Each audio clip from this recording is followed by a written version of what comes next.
if these guys are going to go nuclear, we might as well hit first. Yeah? That's where they have the nuclear warheads. So before they take them out and put them on their aircraft or on their missiles, we hit them. They had a ceasefire. It was announced at around 5:30 by our foreign ministry. And within half an hour, Pakistan had sent drones again. I mean, they just can't trust these guys, Do you think there's a risk of leakage? Yes, there certainly is a risk of leakage. So in your, just to be clear, in your opinion, there right now is a nuclear radiation leak as a result of the fighting. But there is a big scare in Pakistan now. And every time they have had a conventional bout with us, they've lost badly. They've been provoking. We are prepared to de-escalate. We are not the ones who started it. They started it with the terror strike in Pahalgam. And without further ado, we have Major General G.D. Bakshi here with us to tell us a little bit about this current situation and how it's got to this point. Hello, General. Hi, Patrick. So good to have you over. It's so great to finally meet you in person. Thank you very much. And as I told you, I'm just doing my best to show my audience a little bit of information about the situation, how it's got to this point, from as many different perspectives as possible. And I think with someone with your military background, it's such a great asset and help to show my audience your points of view. As I understand, you've been in almost all of the skirmishes and wars since 1971, the Indo-Pakistan War of 71 and the Kargil War. Can you tell us how this situation now differs from those full-scale wars and just how we got to this point and what might be in the future? Just to get the context right, sorry. In 1998, both India and Pakistan went overtly nuclear. We had the recessed capabilities till then, but then we carried out the Shakti series of 6 nuclear blasts and Pakistan followed. And ever since we got nuclear parity, Pakistan's general staff felt now we've got India where we want it. This is called the stability-instability paradox, right?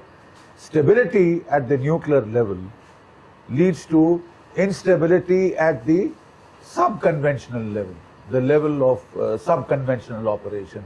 If you see a spectrum, nuclear, conventional, sub-conventional, right? So India was always stronger conventionally. We've beaten them 71, we broke that country into, and every time they've had a conventional bout with us, they've lost badly. So now they thought that the way to go for it is the war of 1,000 cuts, right? That they would, because they had stability at the nuclear level, they would, provoke us at the sub-conventional level in the hope that because of the nuclear threat, we wouldn't go conventional. We wouldn't attack them like we had done in 71, etc. So, with that, it's been happening now for the last 25 years, quarter century almost. They've been provoking, because the whole theory is if the Russians in Afghanistan could be defeated just by the war of 1,000 cuts, why not India? Why not India?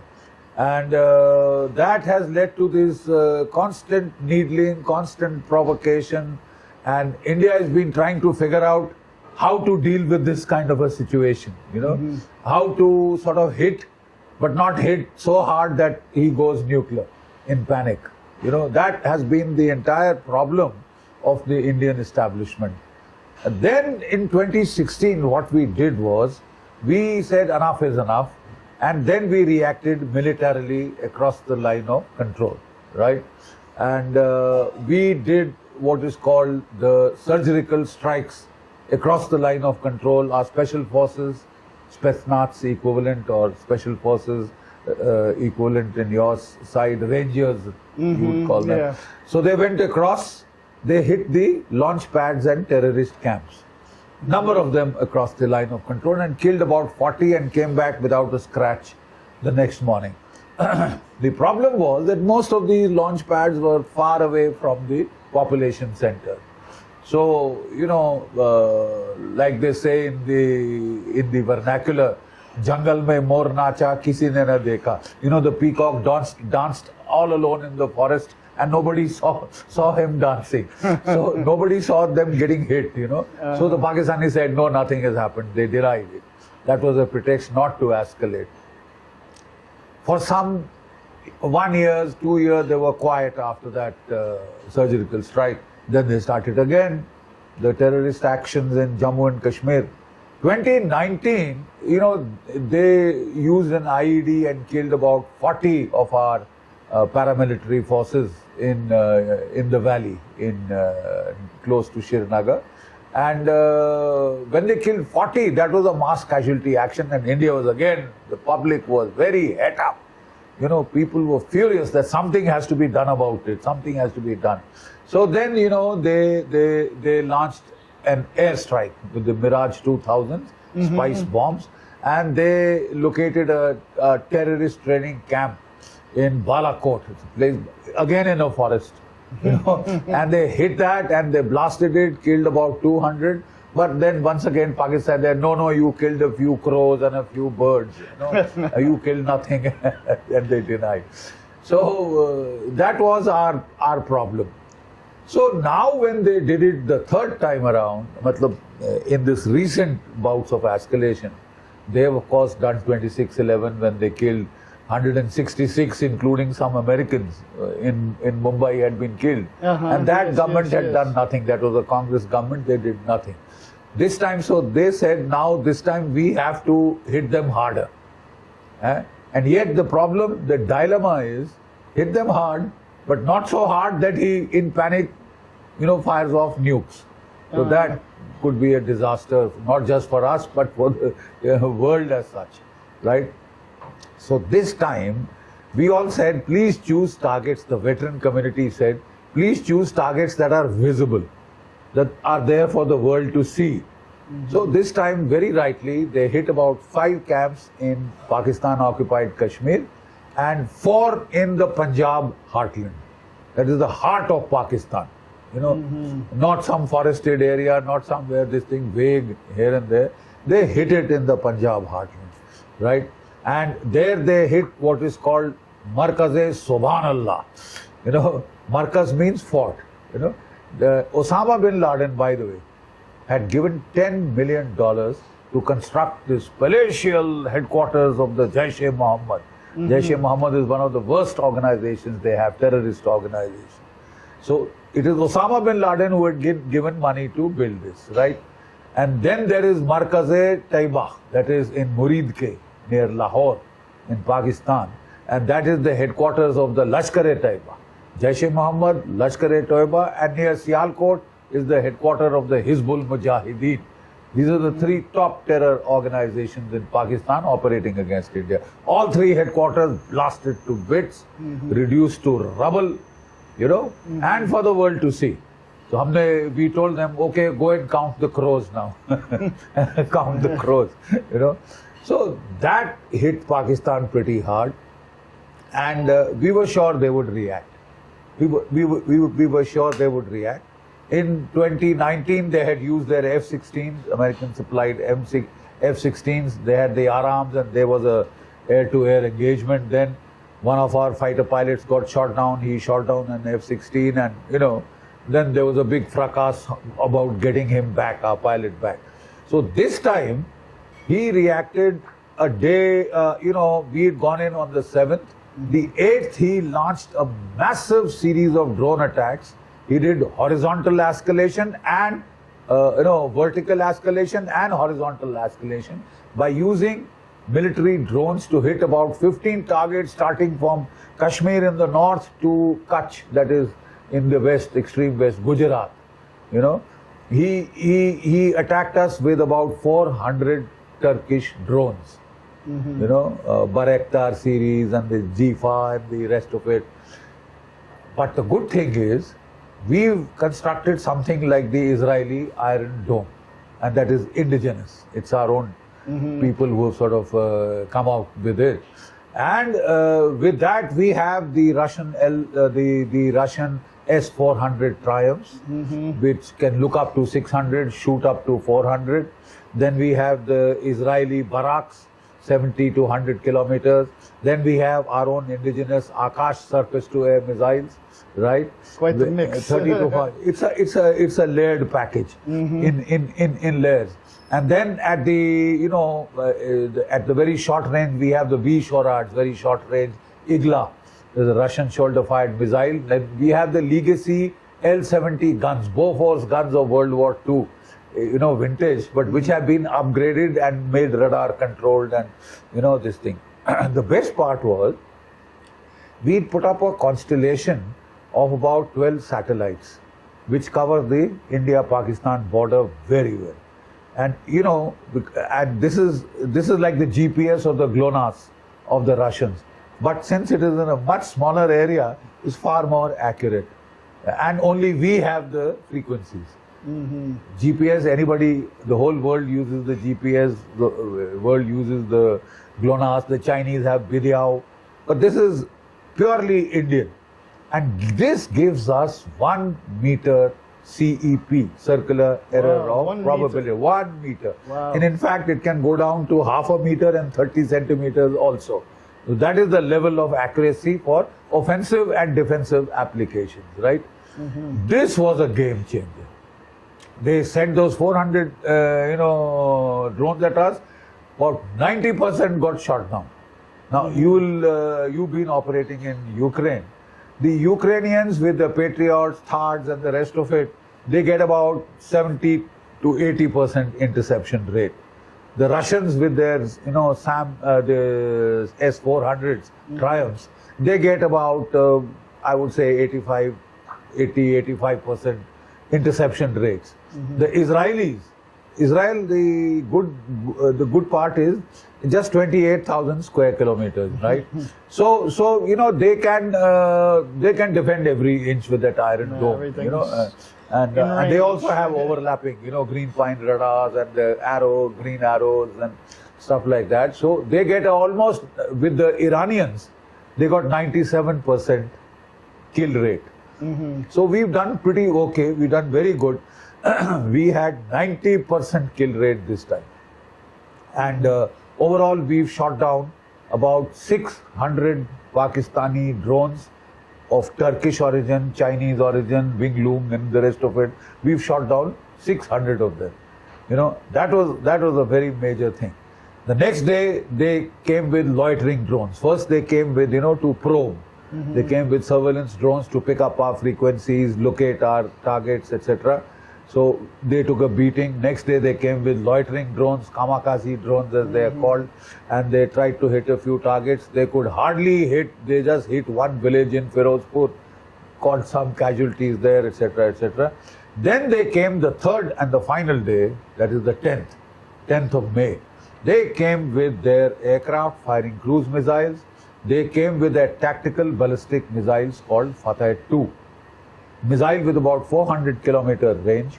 It can carry a nuclear warhead, it can carry a conventional warhead. And they fired it straight aimed at New Delhi. From the trajectory we could make out, because the moment it took off we could see it and follow it. And it was heading straight for New Delhi.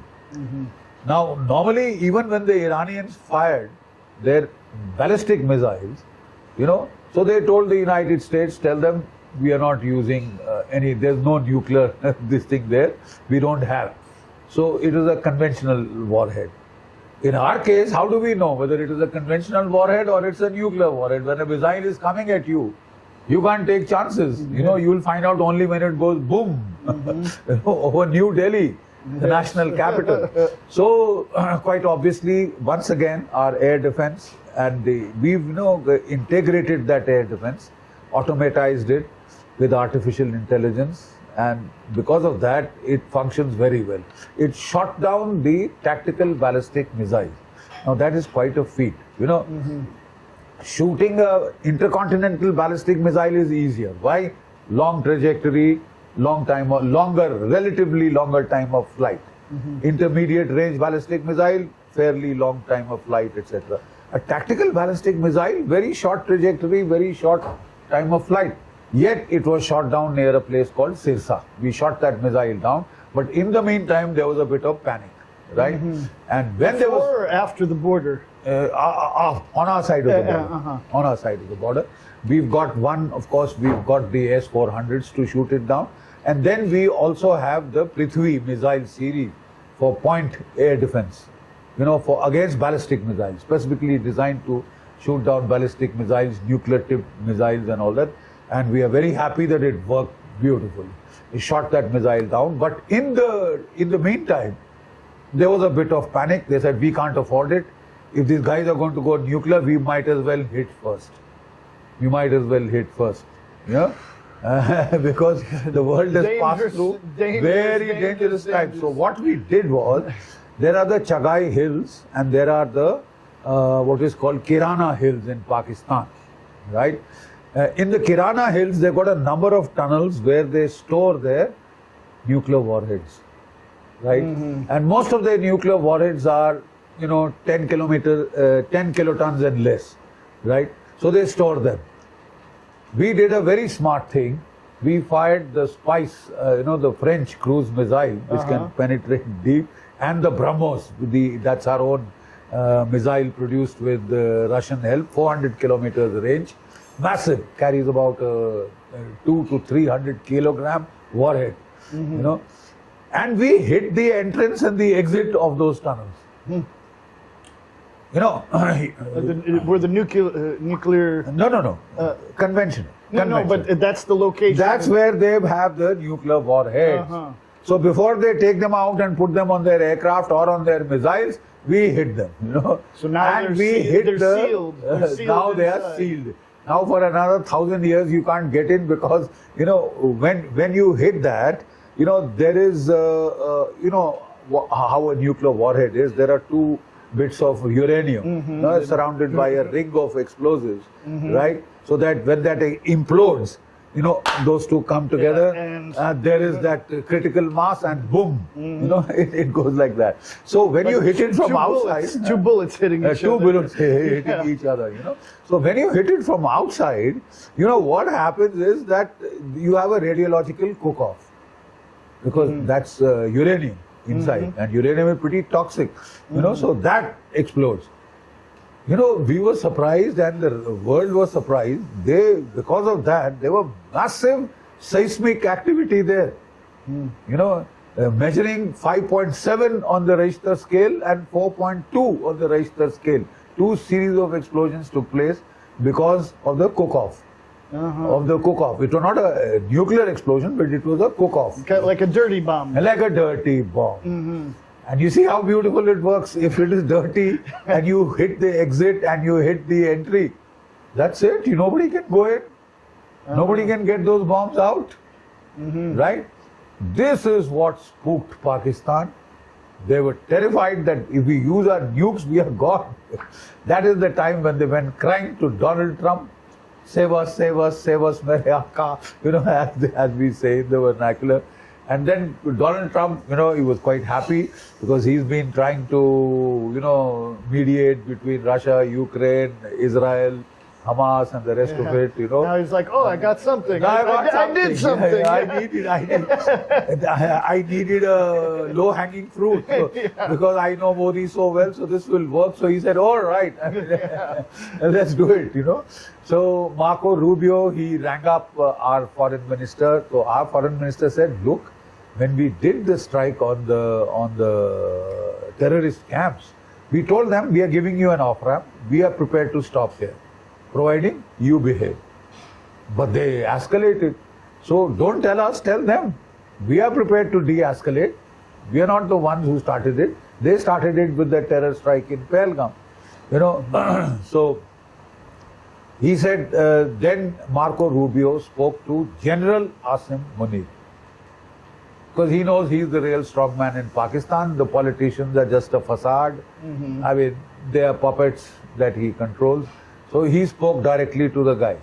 Look, buddy, this is going to get serious. You'll get the world blown up. So you better pipe down, you know. So he said, how do I do it? He said, you speak to the Director General Military Operation. Tell your Director General Military Operation to speak to the Indian DGMO. He's the guy who controls all the operations under the chief, right? So they spoke initially. We were at that time busy retaliating. We didn't take the call. Then he spoke at 1 o'clock, and then they said, okay, I'll ask my government. The DGMOs, when they spoke, he said, I'll ask my government. He asked and he said, okay, you got a deal. We'll have a, not really a ceasefire, but a pause in the hostilities, right? So they had a ceasefire. It was announced at around 5:30 by our foreign ministry. And within half an hour, Pakistan had sent drones again. I mean, they just can't trust these guys. They have a saying, I don't know, you must have heard it in Afghanistan, trust a snake before you trust a harlot. And trust a harlot before you trust a Pakistani. A slight variation from the original. But, so, I mean, they straight away escalated. So then they were told, look, buddy, you want it, we'll give it to you, right? And then, of course, I think it had taken some time. There are lots of local hotheads in the Pakistani army. I don't care if they've asked a ceasefire. I am going to fight on. A colonel trying to tell his battalion, I'm the strong man. I am the strong man. I run the show. I run the show. I don't take orders from Islamabad. So they had guys like that, So it took them about 2 days to pipe down, right? Now it is piped down. Okay, that's good. But people in this country are damned angry. You know why? Not only had we stopped their attacks, then our Air Force had retaliated with standoff cruise missiles. From this side of the border, we had hit 11 Pakistani air bases, knocked the daylights out of them, cratered their runways, hit the radars, hit the command and control centers, right? All along 11 major Pakistani air bases, including near Noor Khan, near Islamabad and Karachi, their headquarters, which is also the headquarters of the Strategic Plans Division, the one that plans nuclear operations. We hit that headquarters too, right? Just to sort of make sure that they wouldn't get any wrong notions. So the storage area and the command and control headquarters have all been hit. And, their missiles are either deliverable by aircraft, F-16s, Mirage 5s, or the F-17 Chinese fighter. Or they can deliver them by missiles. Missiles, they had seen we'd been able to intercept. So they weren't sure their missiles won't get through. And now their air-delivered ordnance is kaput. They can't get in. Okay. Even if you wear a radiological suit, you can't get those nukes out. So we defanged them. Do you think there's a risk of leakage? Yes, there certainly is a risk of leakage. The nuclear, and let me tell you what happened. After that seismic event, the Yanks your people were spooked enough. Your people were spooked enough to send a Beechcraft B-350 aircraft. That is the one that monitors for nuclear radiation. And we saw it on our radars, flying over the Chagai Hills and the Kirana Hills and all that. And then next day, there was an Egyptian IL-76 aircraft which was loaded with boron-10. Boron-10 is an isotope you use when there is a nuclear meltdown in a reactor. You use it to tamp down, to cover like a Chernobyl. You put boron-2 on top, you cover it with boron so that the nuclear radiation won't leak out. So that was seen flying over. So, just to be clear, in your opinion, there right now is a nuclear radiation leak as a result of the fighting in Pakistan. It's not very major. It's not like a nuclear explosion. Like I said, it was a cook-off. It was a cook-off. So there are very massive gates at the entrance. They would also be blocking quite a bit of it. But in addition, they were so spooked that they started putting the boron-10 there. But there is a big scare in Pakistan now. Right now, there is a big scare. Guys are looking for dosimeters and iodine 10 tablets to prevent throat cancer. That kind of a thing. So the public opinion in India was, we had them where they wanted. Why did you stop? We should have gone on for 2-3 days more and clobbered the hell out of them so that they wouldn't raise their heads for 10 years or more. But because of American pressure, because of everything, etc., and because of that danger, what if it spirals out of control? Because, it's very high risk, no? It's very, so they decided, okay, let's back off for the time being. But because of the anger in the country, they said, we are only giving you a pause. Operation Sindoor is on. Operation Sindoor, let me explain to you. Sindoor means, any married woman in India, in the center parting of her hair, she puts that red. That shows that I'm married. Yes. I'm married. So because they had killed a number of husbands of, women in front of their, wives, they killed dads in front of their children. It was bad. So they called this Operation Sindoor. This is to avenge. And when she becomes a widow, she's supposed to take off that sindoor. So they say, you've taken out the sindoor from 26 of our women, so we are going to give it back to you. So the people are still very upset in this country. Why did you let them off the hook so easily? So that is where we are. And on the subject of that horrible terrorist attack, the Pakistan government denies involvement. Obviously, I've seen quite the sentiment that they're clearly backed the terrorists. What can you say about the Pakistan government's involvement? Patrick, they've been doing it not now. They've been doing it right from the 1980s onwards. They started it first in Punjab, then they shifted it under General Ziaul Haq to Kashmir. The Lashkar-e-Toiba, the Jaish-e-Mohammed, the Hizbul Mujahideen are all organizations raised by the Pakistani army, the ISI, that is the Inter-Services Intelligence, equivalent of the CIA, right? And they have been arming, training, sending them in, inducting them in. I've been fighting them for the almost whole of my life. I told you I did counter-terrorist operations in Punjab, then I did it in Kishtwar, then I did it in Rajouri and Poonch. Half my life has been spent doing that, and they're all, we've killed them ourselves. We know they are Pakistanis. What the hell? They've sometimes come even with their IDs of that area, There is enough. Mumbai, they denied. 166 people killed. Metropolis held to ransom. They were shooting at railway stations, cafes, five-star hotels. They were just shooting blindly. And then they denied, no, we didn't do it. You see, unfortunately, one of them got caught. Ajmal Amir Kasab got caught. One of the police constable, he was just armed with a stick, lathi, and he grappled with this guy. And he shot him through, but by the time he was overpowered. When he got caught, he spilled the beans. So it's not rocket science. They've been doing it to us and they've been denying it, you see, and they thought that you can get away with those denials. But and the second fact is, one of the mistakes that we made was that in our desire not to escalate to the nuclear level, we used to say, okay, we are hitting only the terrorists. We are not hitting the Pakistani army. We are not hitting your civilians, right? That is what we said the previous time.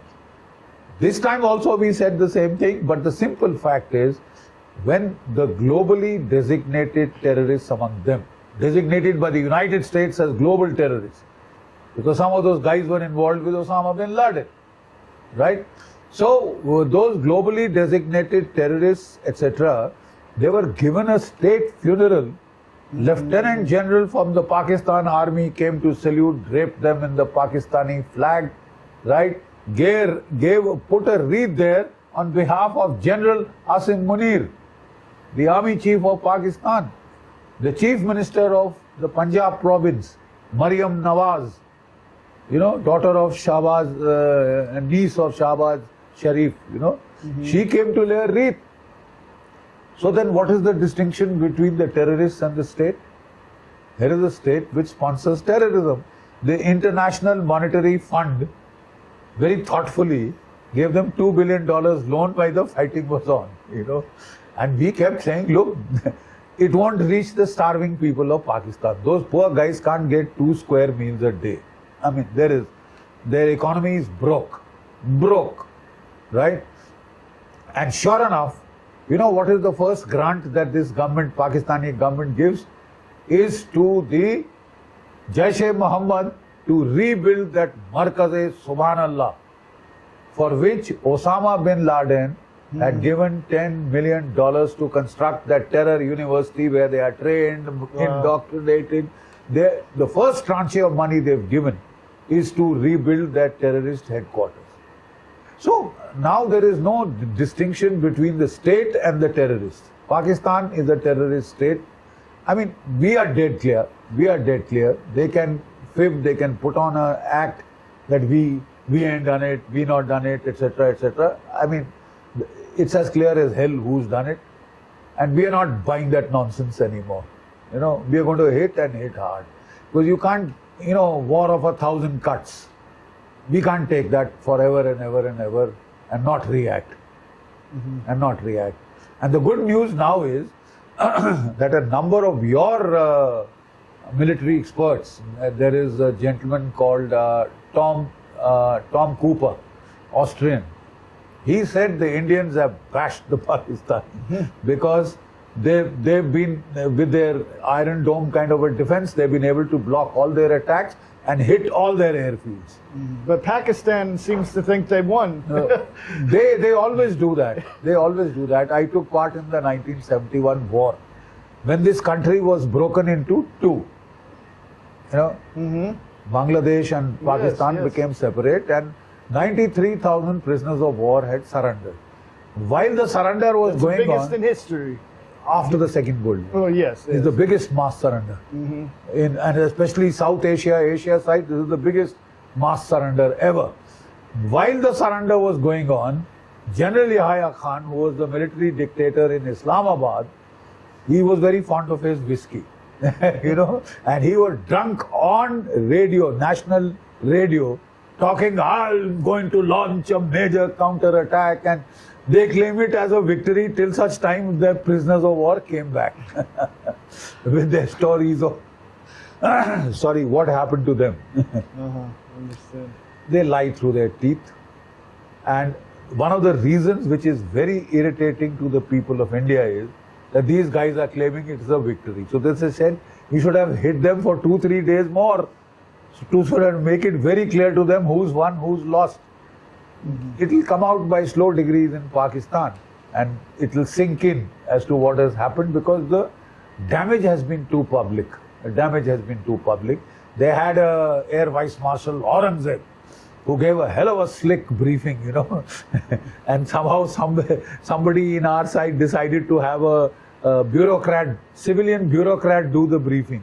Quite obviously, a bureaucrat doesn't understand much of the military, so he didn't do a very good job of it, whereas he made a very slick PowerPoint projection, you know, Indian 5, you know, boxes of Indian aircraft coming and their aircraft rising and how they shot this, that down. What he forgot to show was the radar tracks. How do you confirm a kill? You have to show the radar track. That he didn't show. He said, we fired and we assume it was a hit. That's not how it works. Yes, we paid a price. And with the fake airplanes as well that were launched. Yes, we did. We also launched dummy the dummies. etc. That's right. To mask our BrahMos. Yes. To mask our BrahMos, and they got hit hard. We've hit about, as per the open sources, our government is yet to confirm. They are taking their time because they want to get all the tech inputs and be very sure before they give the bomb damage assessment. But as per us, about 4 to 5 J-17 Chinese aircraft have been shot down, including by our S-400s. You see, the S-400 can reach out into Pakistan and hit there, you know. So 4 to 5 J-17s, 1 F-16, 1 J-10E, you know, J-10C, that is the latest Chinese aircraft, equivalent of the F-16, 1 AVAC and 1 C-130. This is what from our side has been shot down, destroyed. And also we've hit, like I said, 11 air bases, 4 radars, 2 command and control centers, you know. So it's pretty serious damage. 20% of the Pakistani Air Force is down. Their infrastructure is down. So this time they've been hit, but the whole thing was, you know, the people of India, they're not satisfied. They said we should have hit them more because, like you said very rightly, they're claiming victory. You know, they always do. They always do. Every time they lose, they claim victory. Like in 71. If somebody can claim a victory in 71, he's either got to be bonkers. All right, so as you say, it's a pause. It's a pause, yeah. When is that pause going to be over? What's going to happen in the future? Or what could happen? Look, it all depends upon Pakistan. If they once again, you know, try and do the daring do, then it could blow up again, you know. Let me give you a historical analogy, right? Okay, in 1971 war, you know, the problem had started in the month of March 1971, right? And that is the time General Tikka Khan, he was called the butcher of Bangladesh. You know, he was unleashed in Dhaka. He started a crackdown, vicious crackdown, and at the end of it, 1 million Bengali women had been raped, 3 million Bengalis had been killed, right? And 10 million, you know, Bengalis had been pushed out into India as refugees.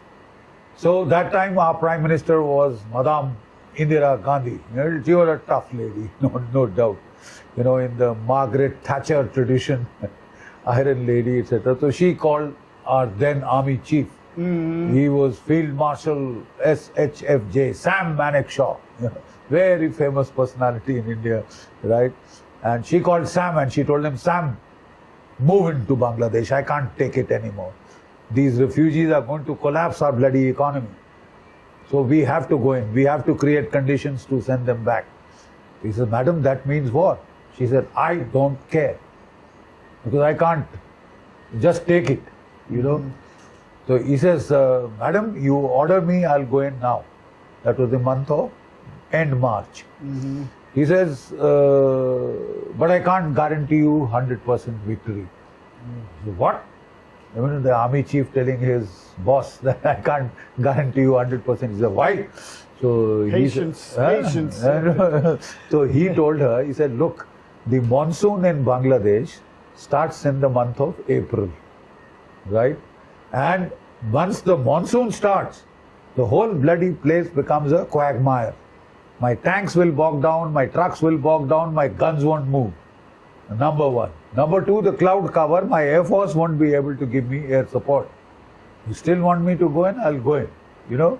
But it could be bad, right? And then he said, in September, October, the Himalayan passes open. China will come in. China will come in. So, she said, then, what do you mean? What do you want to do? He said, Madam, allow me to go in December. In December, the snow comes on the passes. Even if the Chinese want, they won't be able to come. Now you get what I'm saying. So he took 9 months to prepare properly, and he went in the month of December, right? And that too he went in after Pakistan had been needled enough to launch an airstrike, preemptive airstrike. So just war. Justice was on our side, right? And we went in 13 days, Pakistan broken into two. Our armies had marched in 550 kilometers inside Bangladesh. And you know what that distance means? Kyiv is 110, 120 kilometers from the border. And the Russians had to fight so hard to get there. So 550 kilometers, capital city Dhaka, you know, regime change, and 93,000 prisoners of war, new nation state created with the force of arms. So patience works, you know. Impetuosity in war doesn't pay. You know, impetuous. I mean, you know, you just rush in. वो बोलते ना, fools rush in where angels fear to tread. So you don't rush into war. You prepare properly and then go, because there'll be orphans, there'll be widows, there'll be this thing. It's not a good thing to happen to anyone. So don't rush into war. That's what our tradition says, don't, anybody who rushes into war suffers. You have to be patient. Let war be the last resort. It was the last resort then, we will let it be the last resort now. But if we have to go in, then we might as well go in for good. Solve this problem once and for all. And we are very sure Pakistan, the very nature, these guys don't pipe down. They don't pipe down. I mean, they'll, overact, overreact, try and tell the world, oh, we won, we lost, and try and finger us again. And in fingering us again, they'll give us the chance. We still have some gaps in our defenses.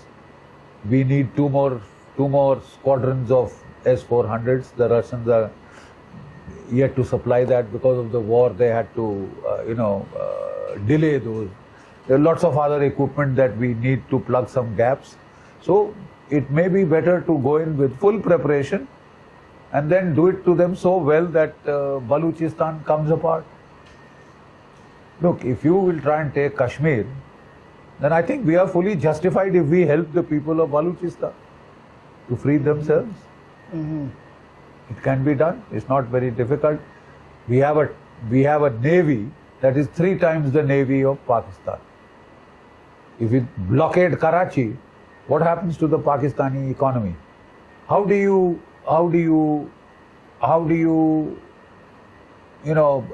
give a big hit to a nuclear armed country?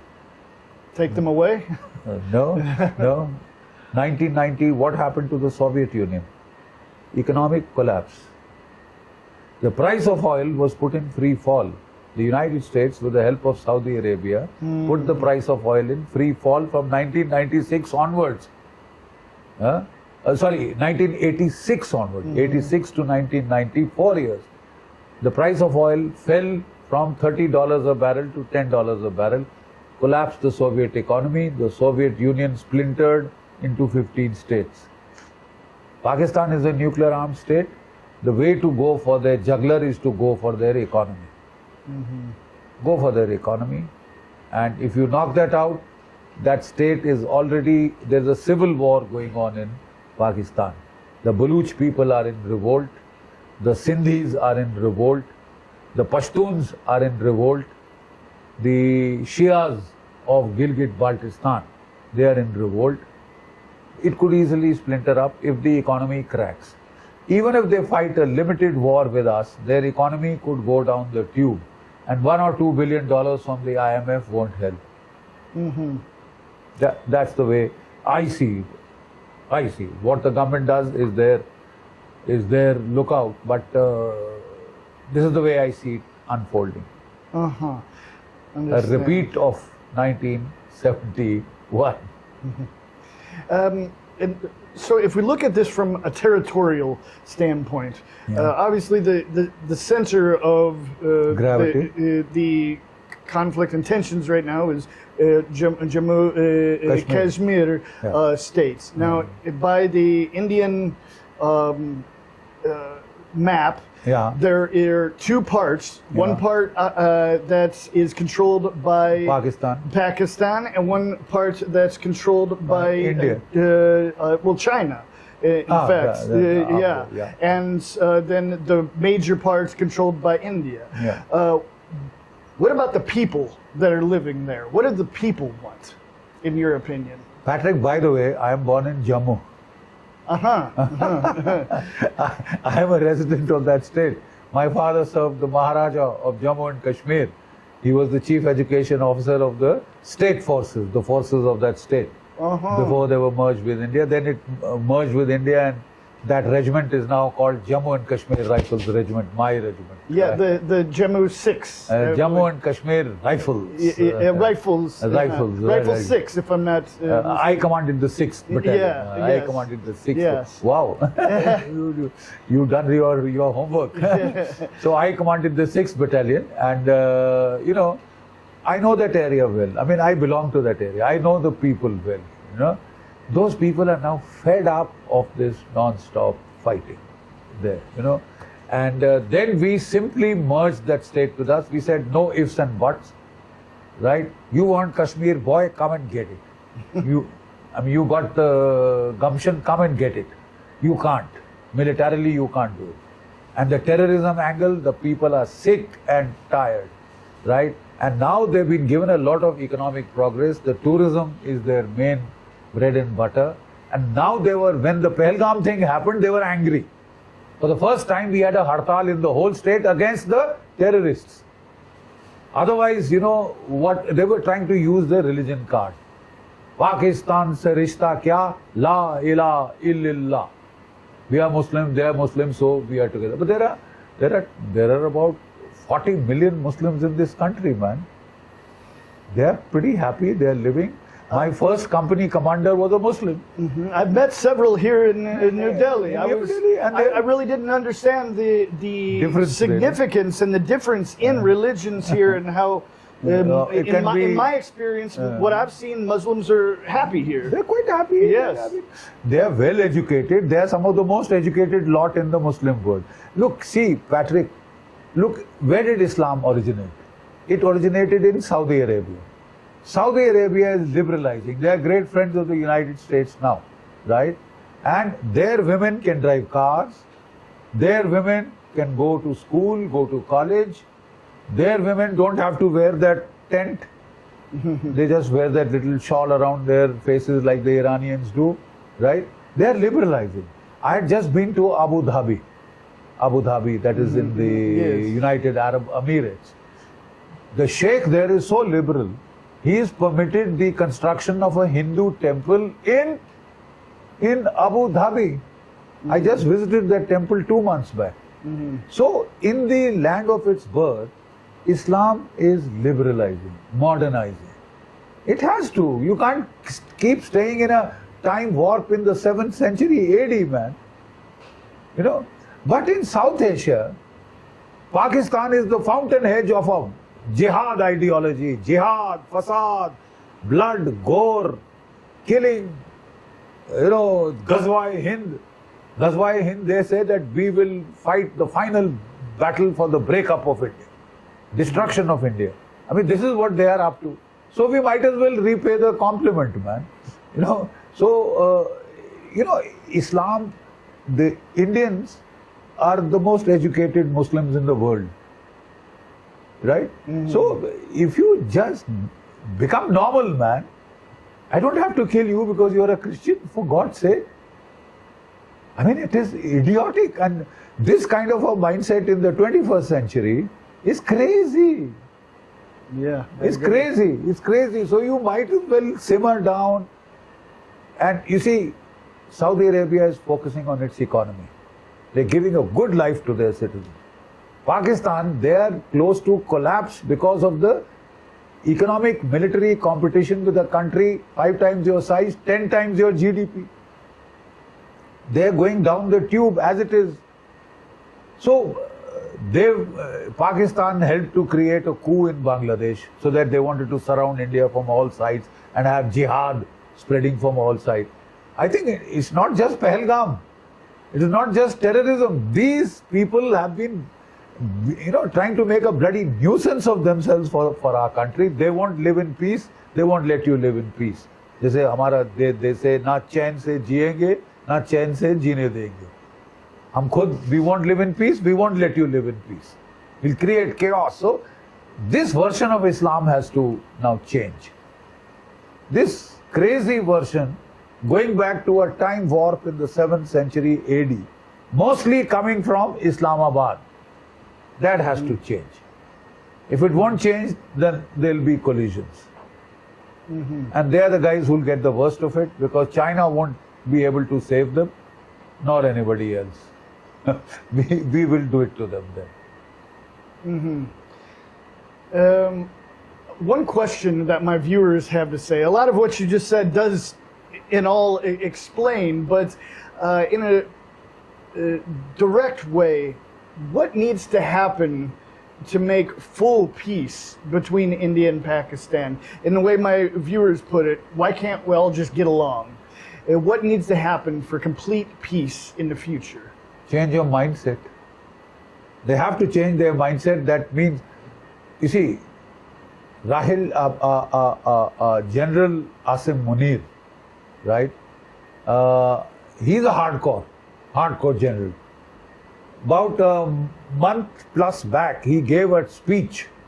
You heard of Samuel Huntington? Clash of Civilizations and the rest of it. So he gave a speech that the Hindus and the Muslims are two separate people. They can't live together. There'll always be war and fighting, and there'll be a clash of the Hindu and the Muslim civilization. What he's forgetting is there are Hindus in Pakistan. There are Hindus in Pakistan who have been more or less exterminated. Their women are forcibly married off to Muslims, things like that. You can't act crazy. Look, you go to a church, I go to a temple. That's no reason why I should slit your throat. There's no reason why I should slit your throat. And in the 21st century, let's grow up. We are not Neanderthals. We are not in the cave age. Anybody different than me has to be slaughtered, killed. This tribe is different, my tribe is different. So we must make a human sacrifice out of you. Grow up, man. Change the mindset and things will normalize. Focus on giving 2 square meals a day to your people of Pakistan. They don't have electricity, When you go there, you will find there are big electricity cuts in the summer heat. Fix that. Let your children get educated, modern education. Don't send them to madrasas.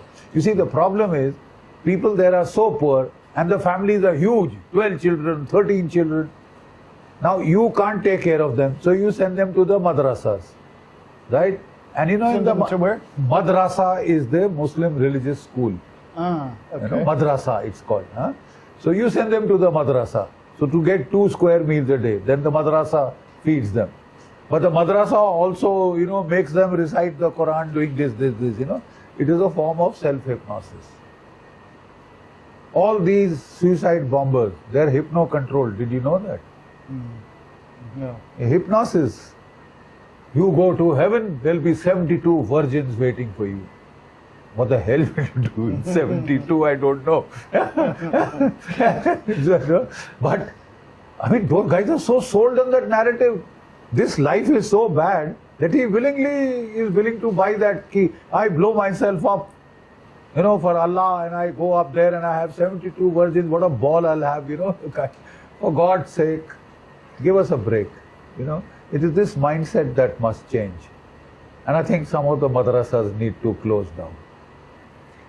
Okay, but if it's been going on for this long, what do you think the chances of the mindset changing? How can the mindsets change? What needs to happen to change those mindsets? You see, don't mind my saying so. Lots of other religions have had to change because of the clash impact of modernity. You see, the earth goes around the sun or the sun goes around the earth. Galileo was punished for saying that the earth goes around the sun. But then it has changed, no? People, as they modernize and they get more educated, they go beyond these fantasies, right? They go beyond these crazy notions, right? The kafirs must be slaughtered. I must take his woman. That is the spoils of war. Grow up. This is not 7th century AD. This is the 21st century, man. So the moment you get to this realization, be normal, behave yourself, boy. just be normal. But that's a big thing. And with the top leadership telling you, Pakistan sarista kya, la ilaha illallah. You go nuts. You drive little children nuts. You brainwash them, man. And I have seen in Jammu and Kashmir when I was fighting, about almost 15 years back, they used to brainwash little kids and give them a gun. So I remember there was a counter-terrorist operation taking place. We had. You fought children basically back then. We had to at times. You see, so what happened was that because Look, I'm sorry, don't take it wrong, Okay. but the terrorists, homosexuality is rampant. Huh? You understand? So Okay. the little boys are brought in not just for fighting. Oh. For God's sake, I mean, it's bacha bazi. Right you now? heard, even now, man. Even now. So, in the so Pakistani military or just terrorist groups? terrorist groups mostly. There's children used for rampant homosexuality. Homosexuality. That's what I'm trying to tell you.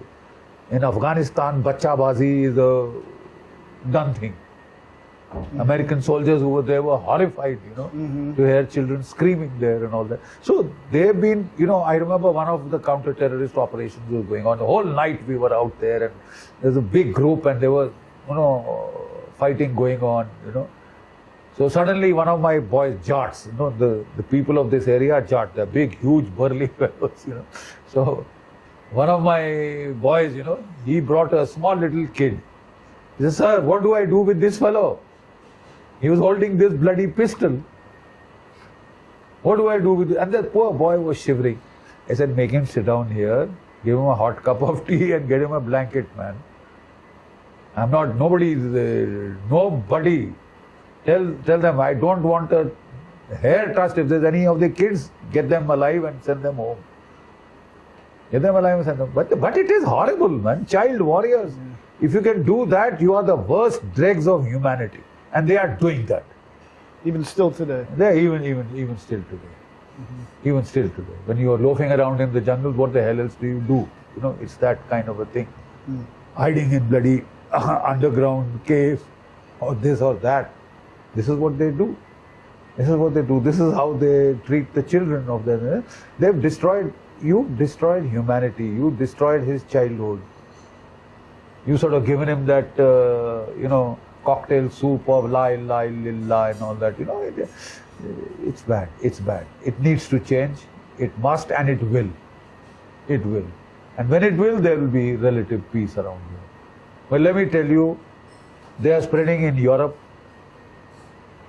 They've got ghettos there. I've been to Paris, I've been to France. There are whole ghettos where they have, burqas, and then they're saying we are going to ensure that there is the, the rule of the Sharia will prevail in France and in United Kingdoms. Have you seen London? It's so full of all of them and all that. Their mindset must change. We thought with education it would change, but it's not changing at the rate and pace at which we thought. So I think now that unless that change comes, there won't be peace around here. There won't be peace. It's very sad. There won't be peace around here. Well, we can only pray that peace will come. And peace will prevail. Yes. Yes. That's what it is, because it's not normal. It is abnormal, and I've seen so much of it. I've seen so much of it, so much of killing up close and personal. But this one, Pahalgam, they hit me hard. It was 22nd of April is my wedding anniversary. Oh. 47th wedding anniversary we were planning to celebrate with my children, grandchildren. That's a normal life, damn it. And suddenly we put the TV on and there were the girls sobbing. One naval officer's wife, 5 days, 6 days into marriage. They had gone for their honeymoon and her husband had been shot in front of her. There's another woman who's Manjunath, whose husband they shot in front of her and her son. And she was so upset, so distraught, she told him, "You swine, why don't you kill me too and my son? What will I do? My husband has been shot, dead. How will I spend my life as a damn widow? Kill me too." So he tells her, "Go tell Modi. Go tell Modi." So, I mean, as long as you have these visceral hatreds going, become a normal human being and things will be fine. You will, grow economically, prosperity, send your children to school, don't send them to madrasas for God's sake. At least not to madrasas where they are taught to kill and be killed and to blow themselves up in suicide bombers. For the sake of 72 virgins you will get in the hereinafter.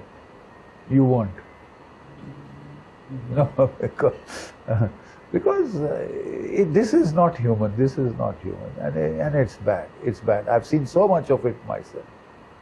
so much of it myself that one feels sickened. There has to be an end to it, man. There has to be an end to it, and I think it will come. It will come. Maybe we will have to get this Pakistan down to see that if that is the cost of it, fine, we'll pay it. But it has to end. That's what I keep saying. Hope so. Hope so. Well, General, thank you so much. If there's anything else you'd like to share with my audience, please do. But this has been very educational. I'm sure I got a lot out of it, and I'm sure my audience has as well. So thank you very much. Thank you for coming, Patrick, and keep coming now that you know the way. Yes, I will. And I hope to get farther towards... I'll have a word with the military people. Well, thank you very much. Thank you. Yeah. They're my old pals there still.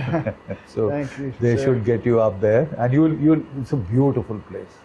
One of the most it's like Switzerland, more or less, Kashmir. So you'd love being there. You would love being there. Yes, I'm looking forward to it. Thank you very much, General. God bless. God bless. All right, so we've shown you another unique point of view, perspective on the current situation. I've learned so much here, and I'm sure you have as well. So we've got so much more to come. If you haven't seen the reports and the interviews I've already done, make sure you go back and catch those. We're so blessed to be able to talk to the Major General here and others about the situation. I'm giving you a little bit of a perspective from as many different sources as possible. Just for me to learn with you.